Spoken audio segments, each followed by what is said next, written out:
Hey guys, Coach Victor's here. It's good to be back, and I hope you guys are pumped for summer season and getting ready, preparing yourself, doing a preseason training.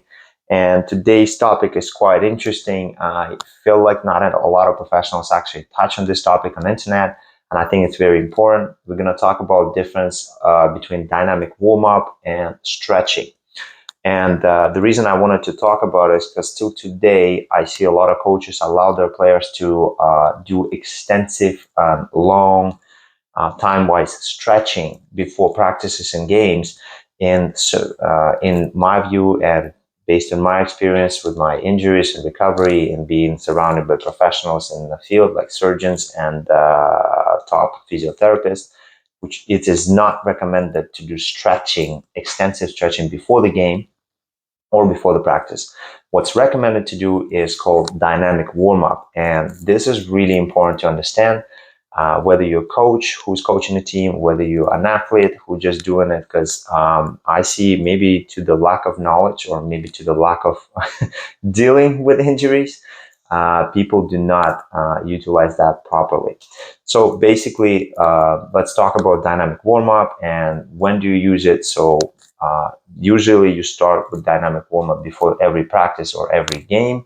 And this dynamic warm up is basically a set of exercises designed to kind of improve your heart rate and to improve your blood circulation, which ultimately is going to warm up your joints.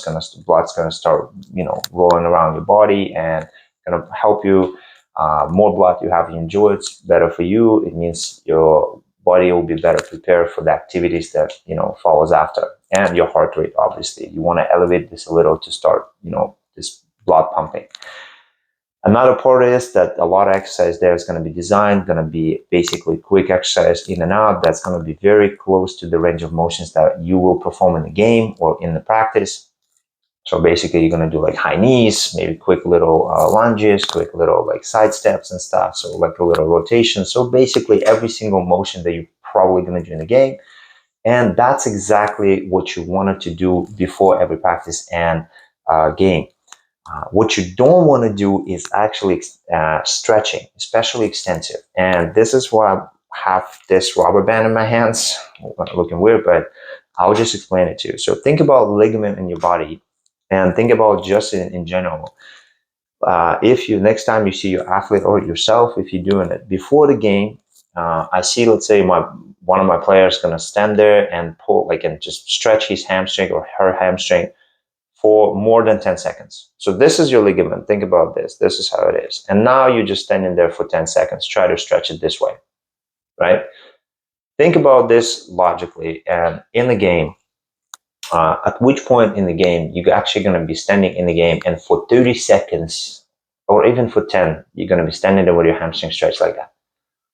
That doesn't happen, right? So think about it. So most importantly, to understand the dynamic of this motion, think about it. This is your hamstring.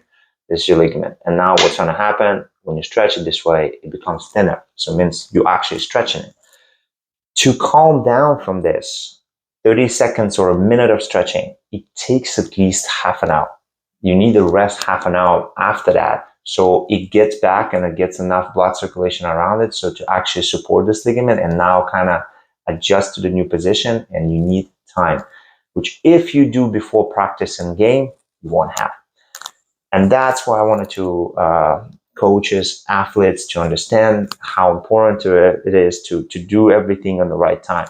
And you would ask me, so when do we do stretching and why do we do stretches? You can see it's a highly recommended thing, yoga, Pilates, anything else to improve your flexibility. And that's absolutely correct. And that's going back to the same mechanic.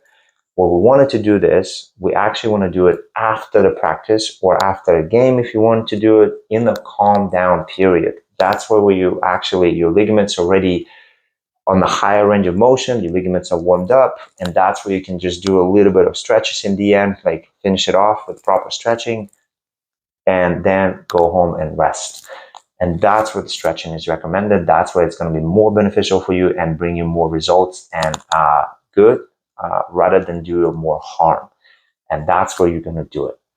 So really, really wanted you guys to focus on this because I had my fair share of injuries. Like I had knee injuries, I had thigh injuries, I had hamstring injuries, I had ankle injuries, and I've dealt with top professionals in that field. Like I dealt with the physiotherapists and professional surgeons who deal with like top level athletes in Canada specifically.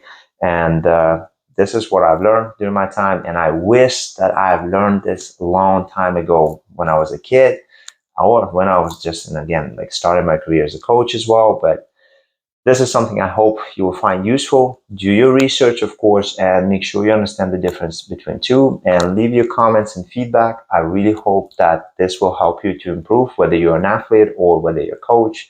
And so you will take care of your body a little better and understand the difference between dynamic warm up and stretches. Good luck. Take care.